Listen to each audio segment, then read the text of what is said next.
Hi everybody, Douglas Waltz, Old Man Comic Book Reviews. We got a short stack and some number ones. Woo! So first we have issue 2 of 4 of Count Crowley, Amateur Midnight Monster Hunter, the second in the series.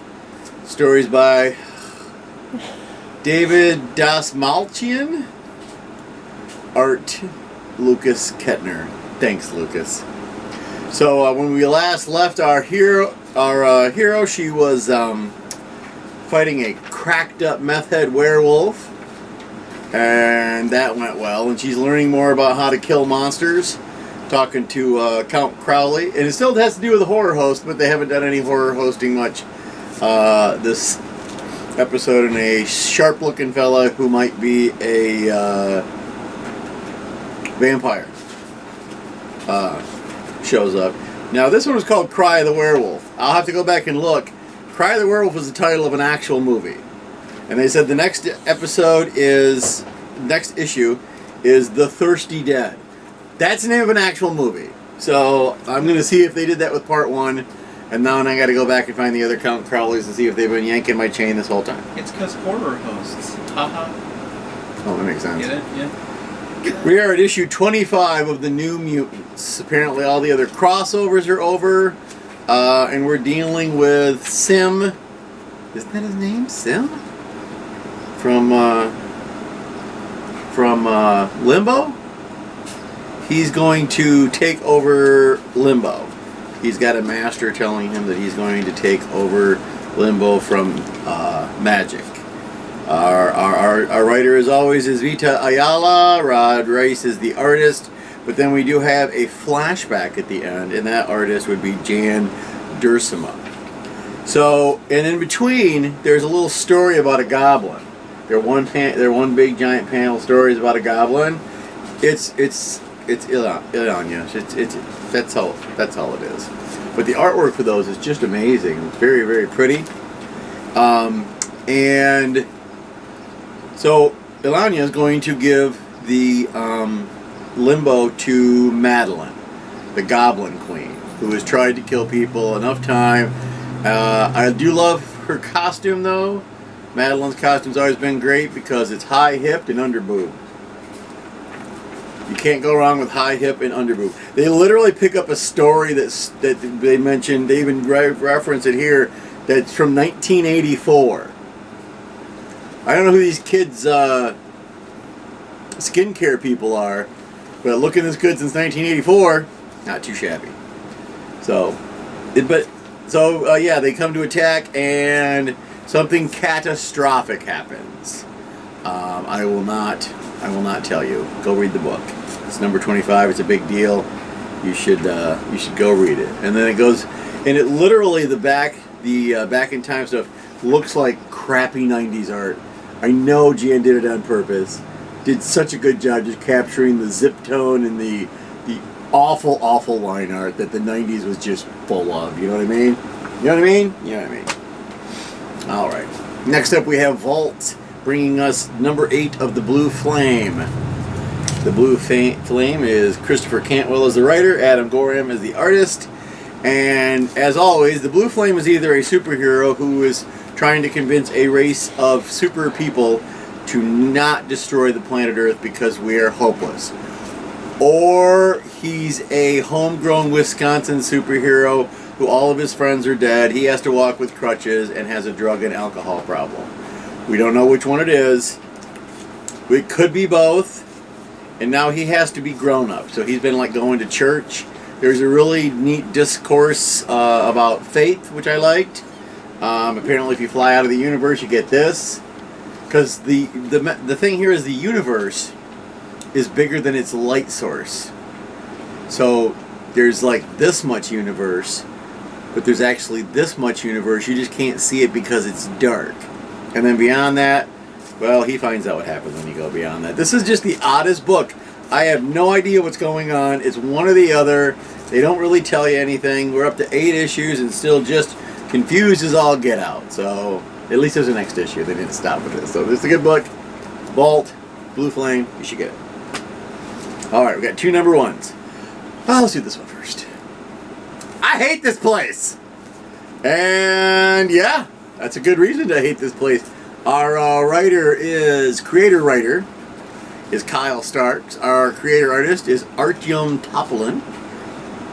We have a weird forest with a cabin in it, and these two young ladies inherited a cattle ranch. And it's pretty. The artwork is neat. I like it. It's very undergroundy. And now they are at a place that they're like, well, we can do whatever we want whenever we want. No, there are rules. There are rules like don't let the ghosts touch you. And there are UFOs. And luckily, Gabriella's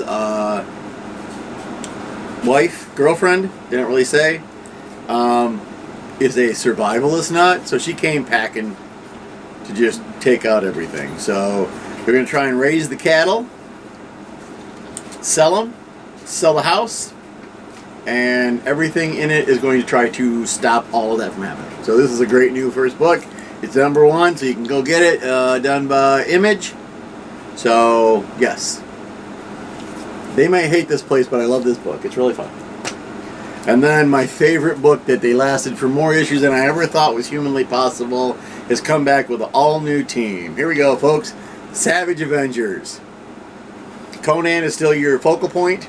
You got Deathlock. You got Lady Daredevil. You got the Black Knight. You got Anti-Venom. You have Weapon H. We'll get back to him in a second. And Cloak and Dagger. So you knew you were going to get me. 1, because it's Savage Avengers. 2, Deathlock, Black Knight, Cloak and Dagger. Daredevil. I don't know much about Flash Thompson's Anti-Venom. I heard he's crazy. So they're trying to bring in an all-new Age of Set to the Serpent God. The writer for this is David Pepose. Pepose? Sure. Artist is Carlos Magno. And it's an introductory issue. So we've got Anti-Venom doing a thing, and you're supposed to know that that's Flash Thompson. Conan fighting a bunch of leaders of Set. Deathlock. And he calls himself the Deathlock Army. He's here to kill Conan for crimes against the time stream. I had no idea what Weapon H was, so I had to actually go look. It's Greyhawk with Wolverine claws! So, anyways, after the good stuff, Cloak and Dagger look good. She got this weird haircut where she did the little razor cuts right here, and they were talking about getting to be together. Finally, apparently they keep trying to go out with other people, and there's a thing called a mad bomb. And when it goes off, it does exactly what you think it will do. It does the mad bomb thing. So Deathlock is kind of sort of the bad guy, which is interesting. He can fight all of them. Black Knight. This Black Knight seems a little sad, because the last Black Knight miniseries, he wasn't sad. He had like a daughter or a friend, some lady who's also going to be, a friend of his. But this is an alcoholic hanging out in the bar, bragging about being in King Arthur's court Black Knight. So I don't know who this Black Knight is. It says his name is Dane Whitman. And the interesting part for me is when they all attack Deathlock simultaneously. And he says the most amazing thing. He says, Taskmaster fight software initiating, analyzing kinesthetic signatures. So they've turned Taskmaster, sometime in the future, I assume for this Deathlock, they've turned Taskmaster into a program. If you can activate the program, you can copy the moves of your opponents. And he's got to copy the moves of all of these opponents. So it's interesting. I like the team. We'll see how long they keep it together. I hope they keep it together for the 20 million, episodes that we had last time. I think it was almost like 30 that we had. And the very first thing they do is they go back in time to Hyboria, and I see a big red T-Rex. I assume that is Devil Dinosaur. I really hope that is Devil Dinosaur. So, anyways, there's your books for the week. We got 5. Sophie, Fiona, you did not come over this weekend because you were here last weekend. We'll see you again soon. Anyways, in the meantime, as I always tell you folks, go out to our friends at Fanfare. If you live in the area, they'll get you some comic books. Tell them I sent you. That won't do anything for your price. You got to sign up for the special discount thing, which is only $5 a year, so not too shabby.